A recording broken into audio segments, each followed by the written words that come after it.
Time commitment आप अपनी ख्याल रखें कि आप कितना टाइम मार्केट को दे सकते हैं। मेरी पर्सनल अगर मैं बात करूं, मेरी नाइट जॉब है, दिन में मैं ज़्यादातर सो रहा होता हूँ। अब मैं जो स्टॉक्स खरीदता था वो जब तक मैं उठता था वो कभी लॉस में चले गए, कभी वो कुछ और उनके साथ जो मैं एक्सपेक्ट कर रहा था वो नहीं हुआ। तो आप अपनी टाइम कमिटमेंट पे फोकस करें कि आप कितने टाइम मार्केट को देख सकते हैं और उस तरह के स्टॉक्स खरीदें। जिन स्टॉक्स में प्राइस ज़्यादा ऊपर नीचे जाती है, अगर तो आप मार्केट दिन में 3 दफ़ा 4 दफ़ा देख सकते हैं तो फिर आप उन स्टॉक्स में जाएं।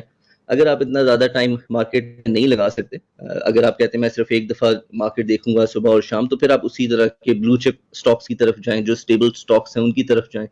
जो बड़े स्टॉक्स हैं, पीएसओ है, एंग्रो है, बाकी लक वगैरह हैं, जिनमें इतनी ज़्यादा प्राइस मूवमेंट नहीं होती जैसे हमारे पेनी स्टॉक्स में, टेलीकार्ड में या टीपीएलपी वगैरह में होती है।